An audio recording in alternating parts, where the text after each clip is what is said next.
سيد الوزير، السلام عليكم. حمزة كحال، قناة النهار. عود دائما في ملف النيجر، عطفا على سؤال الزميلين حول خلينا نقول متغير باريس في القضية النيجيرية. كيف سيكون تواصلكم مع فرنسا؟ يعني تعرضوا عليها المبادرة، كيف تكون طريقة التواصل؟ هل ستكون في أعلى مستوى؟ خاصة نعرف أن فرنسا ليست ضاغط فقط في النيجر، ولكن حتى في بعض دول الإكواس، وهي عامل خلينا نقول يعني ذو تأثير كبير، خاصة في ظل جمود العلاقات الجزائرية الفرنسية مؤخرا. سؤال ثاني دائما فيما يتعلق سؤال واحد شفت نعم. باللي كي تكون 3 ولا 4 أسئلة ننسى زوج منهم أنا. معليش، تفضل يعني تفضل سيد الوزير. ردك على هذه، يعني فيما يخص فرنسا، يعني اللقاءات أو الحديث على مستويات هذا خارج صلاحياتي. يعني رئيس الجمهورية هو اللي يقرر متى ومع من يتواصل. الذي استطيع ان اتكلم عنه هو وزاره الشؤون الخارجيه. لدينا لقاءات مبرمجه مع المسؤولين السامين في وزاره الشؤون الخارجيه في فرنسا، وسنتواصل من على اسبوع. عندنا اول لقاء راح يتم من على اسبوع ومن على 10 ايام في مستويات اعلى. يعني الحديث وتبادل الآراء والتحاليل حول المواضيع بما فيها النيجر سيكون في جدول الأعمال. تفضل. هناك أولويات سيد الوزير فيما يتعلق بالأزمة النيجيرية بالنسبة للجزائر. هناك أيضا الشق الاقتصادي، وهنا نتكلم مثلا حول خط أنبوب الغاز أو النفط المار عبر النيجر. هل طرحتموه خلال زيارتكم إلى نيجيريا، خاصة أنه هذه الدولة عندها بدائل أخرى سيد الوزير؟ سؤال صغير يعني نفتح قوس فقط حول العودة إلى البريكس. قلتم أنه الجزائر لديها حلفاء، لكن الشارع الجزائري ربما والرأي العام يتساءل من الحلفاء أدار ظهره للجزائر. يوم أمس لوموند تكلمت حول ضغط من موسكو وبكين من أجل إضافة بلدان أخرى، ربما هذو حلفاء عرفنا موقفهم. أين الخلل؟ أنا لا أتكلم يعني حقيقة ولا حتى في خلل. احنا عرضنا إسهام لبلوغ أهداف مشتركة بيننا وبين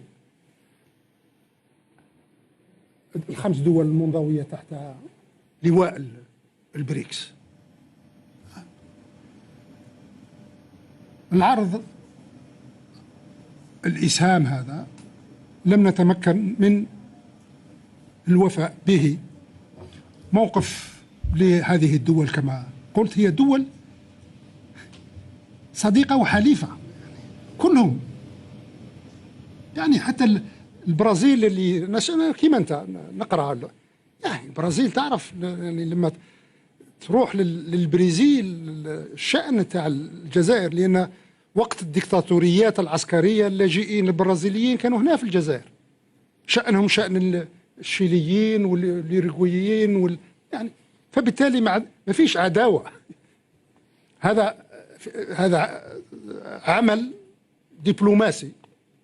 الجزائر شافت قال والله أنا عندي أطر انتشار سياستي الخارجية، نضيف لها إطار آخر. البريكس ما حصلش. البريكس احنا رانا ماضيين في الخيارات، يعني ماشيين ننضموا البنك التنمية الجديد، رايحين ندخلوا في منظمة شنغهاي، رانا عندنا كذلك مساهمة في رأس مال. هذه ماذا الجزائريين ما يعرفوهاش نقولها لهم.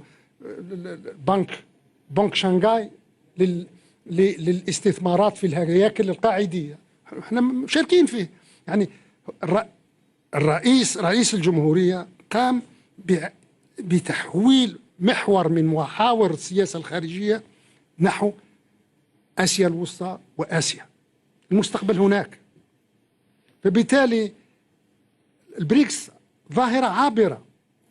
الأساس يزال قائم، الخيارات الكبرى لا زالت قائمة، والأطر للحفاظ عليها لا زالت قائمة. هذا هو يعني لما نخرج من التعامل مع البريكس كخسارة في مباراة ولا لا، يعني لما نرجع للأساسيات الجزائر لا زالت لها كل الأطر الكافية للقيام بالدفاع عن مصالحها مصالحها الدبلوماسية، مصالحها السياسية، مصالحها الاستراتيجية، مصالحها الاقتصادية، وخصوصا في هذا التوجه الجديد نحو آسيا الوسطى وآسيا. البريكس لم يغير أي شيء في هذه التوجهات وفي قدرتنا على الدفاع على مصالحنا داخل هذا التوجه الجديد الذي قرره رئيس الجمهورية.